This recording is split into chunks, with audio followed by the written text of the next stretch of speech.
Ah, ça filme. Désolée, j'avais pas vu, j'étais en train de lire. Trop occupée à lire. T'es une merde! Vous allez bien? Simple question. Mais j'ai pas envie que vous répondiez oui ou non. Voilà, trouvez quelque chose d'original. Eh ouais, on repart sur une nouvelle vidéo. Eh ouais, je sais. Toutes les personnes qui font ça, tous les gens là comme ça là, dans les chantiers et tout qui font ça, qui mettent le stylo là comme ça. Ça va, vous allez bien dans votre tête? Mais fais chier cette super pétasse! À un moment donné, je sais pas, achète une trousse. Pourquoi tu te le fous ici le stylo? Pourquoi il est là? Ça rend ouf, mon frère! Maintenant, autre question. Tous ceux qui se foutent le stylo là, comme ça. Personne ne le fait. Ok. Maintenant, autre question. Tous ceux qui se foutent le stylo ici. What the fuck? Salut à tous et bienvenue sur ma chaîne, je suis Trauma encore une fois. Et comme certains d'entre vous me l'ont demandé, nous allons aujourd'hui décortiquer les histoires paranormales sur Reddit. En effet, je me suis perdu si longtemps sur ce réseau social et j'ai découvert des histoires glauques, terribles et qui posent la question du rationnel. Si vous êtes fan de paranormal, vous allez être servi parce que c'est la première fois que je fais une vidéo sur du paranormal. Mais surtout, vous allez être captivé par les témoignages tous terrifiants, les uns comme les autres. Pour ce premier épisode, nous allons nous concentrer sur la culture africaine. Certains d'entre vous en ont déjà parlé. Certains d'entre vous n'en connaissent rien du tout. Il s'agit des djinns. Does it really horrify you? Are you a little more cautious about picking up that hitchhiker?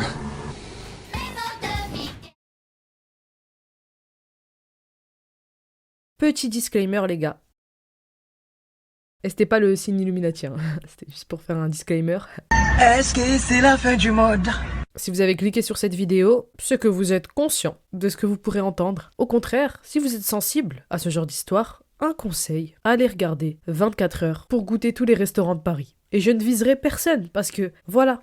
Mais je sais que cette vidéo existe. Oui, si, elle existe, c'est sûr.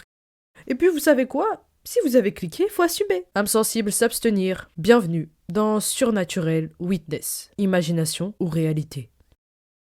La première histoire et le premier témoignage vient de Sarah. Sarah est une jeune étudiante et lorsqu'elle était à l'université en Jordanie, elle occupait une chambre dans un dortoir pour filles.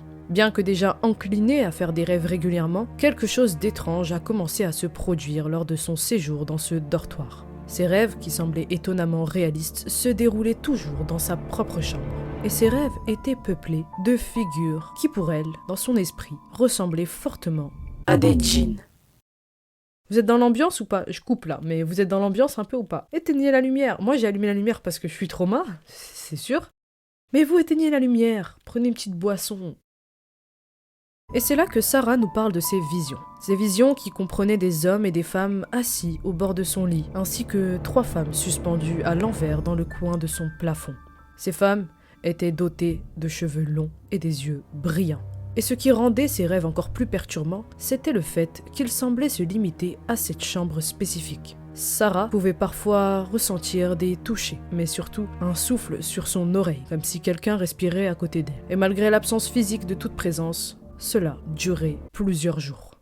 Et bien qu'elle ait tenté de rationaliser ses expériences, ça ne s'arrêtait pas. L'étrangeté de la situation a pris une tournure encore plus mystérieuse. Et notamment lors du iftar, qui est le moment où les musulmans coupent leur jeûne pendant le ramadan. En fait, ce soir-là, elle s'est réunie avec d'autres filles du dortoir et elles ont eu une discussion sur les djinns. Et c'est là que Sarah a eu l'étrange sensation qu'il se passait quelque chose d'anormal. Surtout lorsqu'une des filles a partagé des rêves similaires à ceux de Sarah. Et finalement, elle a réalisé avec d'autres filles que leurs chambres étaient en fait les unes au-dessus des autres, dans un bâtiment qui avait été touché par un incendie auparavant.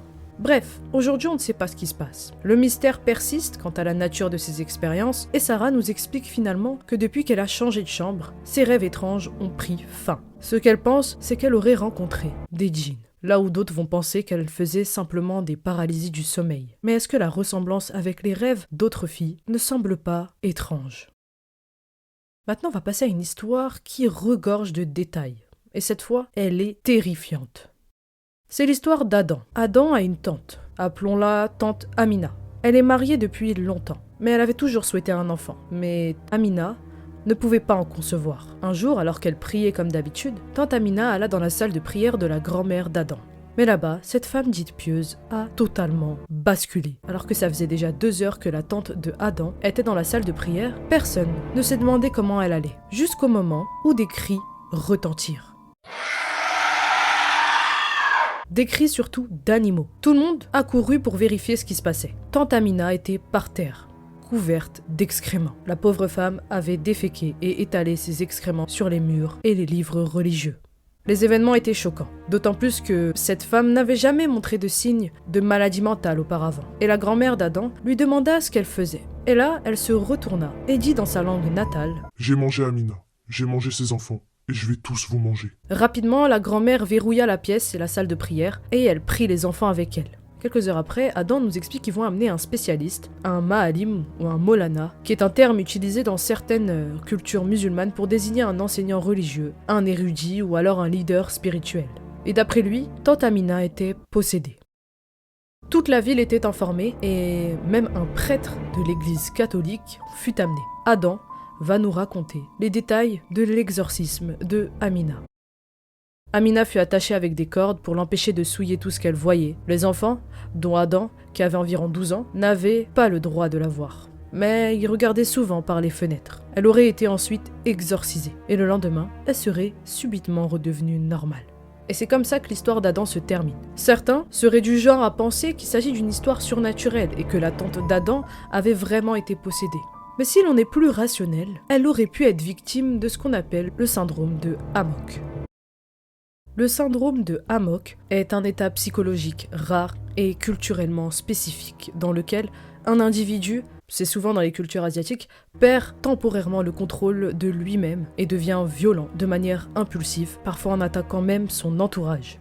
Et ça peut être accompagné par de la désorientation, de la confusion, de la perte de mémoire. Et bien que ce syndrome ait été décrit en Malaisie, il a pu être observé dans d'autres régions du monde. Et du coup dans l'histoire de Adam au Yémen.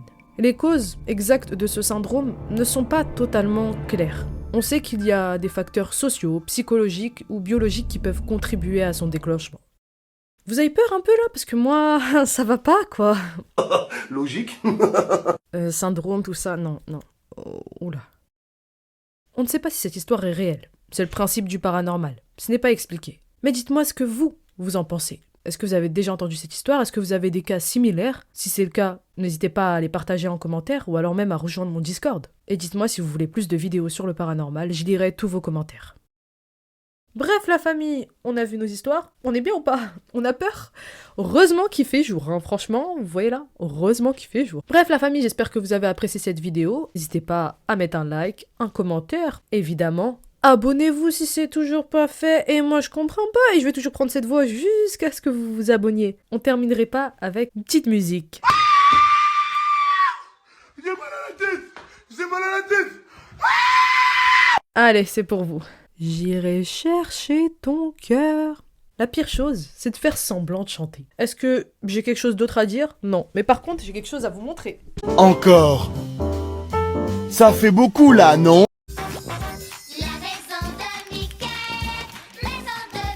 Ah, je fais des signes de gang ou alors... Je rigole, hein, je fais partie d'aucun gang. Hein.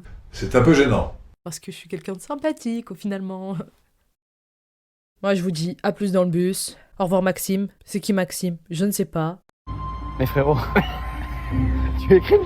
Bye. C'est être sous extasie. C'est Y, extasie. Y et au pluriel YS. Ouais. D'accord. Donc oui. être extasié, c'est voilà, avoir pris de l'extasie et être un et peu... vous y connaissez toutes les deux là? Hein? Oui, non mais on a entendu en orthographe, dire, hein. En orthographe, je Oui, disais. en orthographe, ouais. voilà. Nous n'avons bien, pas... Enfin c'est moi, je n'ai épatant. pas expérimenté. Patricia, je ne sais pas. Un petit peu. D'accord. On sera jamais